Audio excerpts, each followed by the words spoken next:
आलमी सतह पे एक बहुत तारीखी दिन कल भी था।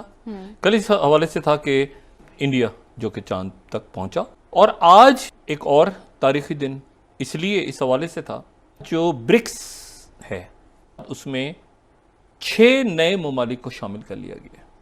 6 नए मुल्कों को शामिल किया जा रहा है ब्रिक्स में। Argentina, Egypt, Iran, Ethiopia, Saudi Arabia and United Arab Emirates.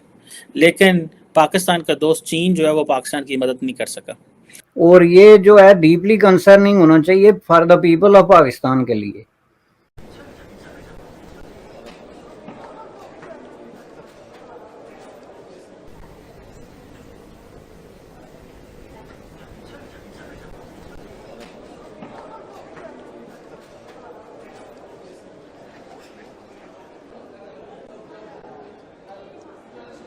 लेकिन सर इसमें पाकिस्तान क्यों नहीं है? ये भी हमने कहीं सुना था कि पाकिस्तान को जोड़ने की कोशिश की जा रही है, लेकिन भारत ऐसा नहीं होने दे रहा।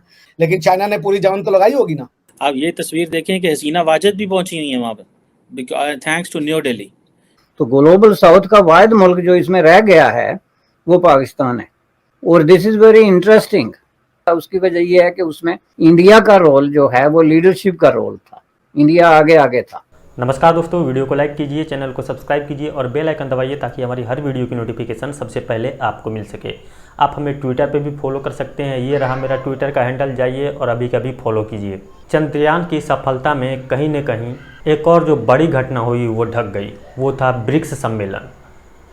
ब्रिक्स सम्मेलन में भारत के प्रधानमंत्री मोदी ने लीड किया। वहाँ पर जिस तरह से आप उनके वीडियो देखेंगे, फोटोग्राफ देखेंगे, तो आपको पता चलेगा कि सारे देश उनके पीछे पीछे चल रहे थे, उनका ही अनुकरण कर रहे थे। ब्रिक्स सम्मेलन में कुल 5 देश हैं, ब्राज़ील, रसिया, इंडिया, चाइना और साउथ अफ्रीका। अन्य कुल 6 देशों को ऐड किया गया इस सम्मेलन में। लेकिन वहीं पाकिस्तानी दुखी हैं कि उनका जो मित्र देश है, जिसे कहा जाता है कि सागर से गहरी, हिमालय से ऊंची, शहद से भी मीठी दोस्ती है, उसने पाकिस्तान को इनवाइट नहीं किया कि आप भी ब्रिक्स के सदस्य बन जाइए। अब पाकिस्तानी इस बात से खफा हैं कि शायद इंडिया के प्रभाव के कारण उन लोगों ने, चाइना वालों ने पाकिस्तानी को इनवाइट नहीं किया। यही बात की चर्चा पूरे पाकिस्तान में हो रही है कि हमें क्यों नहीं इनवाइट किया गया, हमें हर जगह से अलग कर दिया जाता है। और ये होता भी है ऐसा ही कि हर जगह से उन्हें अलग कर दिया जाता है, क्योंकि उनकी जितनी औकात रहेगी, चीज़ें औकात के अनुसार ही होती है।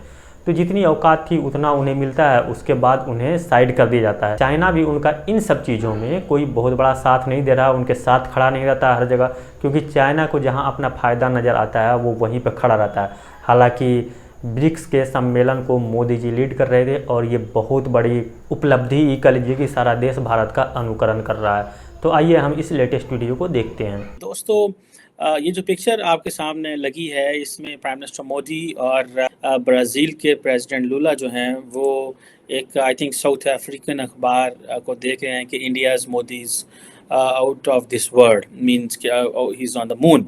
जब मुल्क जो हैं वो तरक्की करते हैं तो लीडरशिप ज़ाहिर बात है उसका सीना भी चौड़ा हो जाता है। अभी जब प्राइम मिनिस्टर मोदी वहाँ पे हैं साउथ अफ्रीका में, ये जो मुल्क ये सारे इकट्ठे हुए, तो ज़ाहिर बात है प्राइम मिनिस्टर मोदी को मौका मिला to boast of, to show the laurels which the scientific community in India has achieved. ये ज़ाहिर बात है it was a proud moment, आप इसमें देख सकते हैं। लेकिन इससे भी बड़ी खबर जो है that came from south Africa, और पाकिस्तान की जो बैनुल-अक़वामी जो तन्हाई है, डिप्लोमेटिक आइसोलेशन, वो बिल्कुल नुमायाँ। 6 नए मुल्कों को जनवरी 2024 में शामिल किया जा रहा है ब्रिक्स में। Argentina, Egypt, Iran, Ethiopia, Saudi Arabia and United Arab Emirates.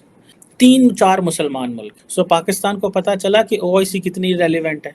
सारे मुल्क जो हैं वो आहिस्ता आहिस्ता वो इस्लामिक ग्रुपिंग को छोड़ के नए ग्रुपिंग्स में जा रहे हैं, बिकॉज इन ग्रुपिंग्स की वैल्यू है। अब ये जो जोहानिसबर्ग डिक्लेरेशन जो हुआ है, जिसमें इन्होंने 6 मुल्कों को किया, फुल मेंबर बनाया, वो मोदी साहब एक्सपेंशन की बात कर रहे हैं।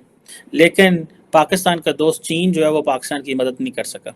आप ये तस्वीर देखें कि हसीना वाजिद भी पहुंची हुई है वहाँ पर, थैंक्स टू न्यू दिल्ली, कि वो वहाँ पे बैठी हुई हैं। सो मैं तो जानना चाहता हूँ भाई, ये जो हमारे रस्तू बैठे हुए हैं, आप चीन के लिए अमेरिका नहीं गए डेमोक्रेसी समिट में, क्यों? आपने असेस किया होता चीन की बैशिंग होनी है, सर नहीं जाना, आप नहीं गए। आपको चाइना कहाँ लेके जा रहा है? वो कौन है? कोई यार बताए तो सही, हमें क्या कर रहे हैं, चीन हमारे लिए क्या कर रहे हैं? लेकिन सर इसमें पाकिस्तान क्यों नहीं है? ये भी हमने कहीं सुना था कि पाकिस्तान को जोड़ने की कोशिश की जा रही है, लेकिन भारत ऐसा नहीं होने दे रहा। ये इसमें कहाँ तक सच्चाई है? अब ये हो भी सकता है, बिकॉज मैं तो अब जैसे कह लीजिए बिहाइंड द सीन्स जो डिस्कशन चले होंगे उसमें मैं नहीं हूँ, लेकिन चाइना ने पूरी जान तो लगाई होगी ना। चाइना को तो अपनी, रशिया भी है, चाइना भी है, तो सिर्फ इंडिया के कहने से तो नहीं हो जाएगा ना। और अगर मुस्लिम कंट्रीज से प्रॉब्लम होती तो 3 मुस्लिम कंट्रीज आई हैं, यूएई आया है, सऊदी अरेबिया आया है और ईरान आया है। यार ईरान और सऊदी अरेबिया एक फोरम में बैठेंगे, अब आप सोचिए। मैं भी तो सर यही कह रही हूँ, अगर ईरान और सऊदी अरेबिया बैठ सकता है तो फिर पाकिस्तान और भारत क्यों नहीं? नहीं, पाकिस्तान होना क्यों चाहिए ये तो आपको बताना पड़ेगा ना। क्या पाकिस्तान कोई मेजर इकोनॉमिक पावर है? क्या पाकिस्तान कोई मेजर सोशल कंट्रीब्यूशन दे सकता है? पाकिस्तान की एक न्यूसेंस वैल्यू थी दुनिया में, टेररिज्म के वॉर के अगेंस्ट में पैसा लेके लड़ने के लिए तैयार था।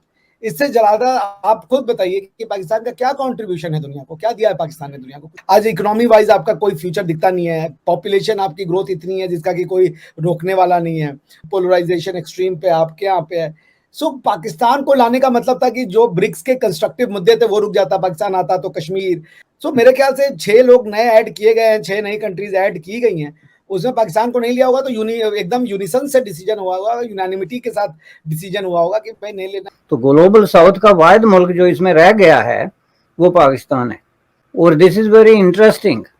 और ये जो है डीपली कंसर्निंग होना चाहिए for the people of Pakistan के लिए, कि उनके जो हुक्मरान तबकात या रूलिंग एलीट है वो किस दुनिया में रहते हैं, और वो पूरे इस किस्से में इंटरेस्टेड ही नहीं है कि कोई ब्रिक भी हो रहा है। और उससे पहले जो ग्लोबल साउथ हुआ था वो भी एग्जैक्टली यही रवैया था। उसकी वजह यह है कि उसमें इंडिया का रोल जो है वो लीडरशिप का रोल था, इंडिया आगे आगे था।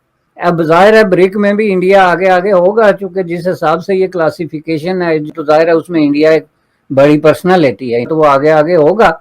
और जिन मुल्कों ने शामिल होना है वो इंडिया से भी बात करेंगे, कोई रशिया से करेगा, कोई चाइना से करेगा, अपने अपने हिसाब से जहाँ पे वो कंफर्ट फील करते हैं। जिस तरह के ईरान ने इंडिया को अप्रोच किया है और कहा है कि हम शामिल होना चाहते हैं, और ये इसमें जो है जिस मुल्क ने भी तरक्की करनी है वो इस जो है प्लेटफॉर्म को किसी सूरत में मिस नहीं करेगा। यही वजह है कि सारी एप्लीकेशंस आ रही हैं और उसमें पाकिस्तान वाहिद मुल्क है जिसकी तरफ से एप्लीकेशन नहीं आई। जिसकी जो मेरी समझ में आती है, एक तो ये है कि उन्होंने अंडर द टेबल चीन को एप्लीकेशन दी हुई है, और साथ में चीन को ये भी कहा हुआ है कि प्लीज इसका जिक्र किसी से ना करना, क्योंकि हमारी इतनी बड़ी जो लार्जर देन लाइफ किस्म की अना है उसको बहुत बड़ा धचका लगेगा कि देखें जी पाकिस्तान के लिए ये वक्त आ गया है कि अब ये ब्रिक की मेंबरशिप मांग रहा है।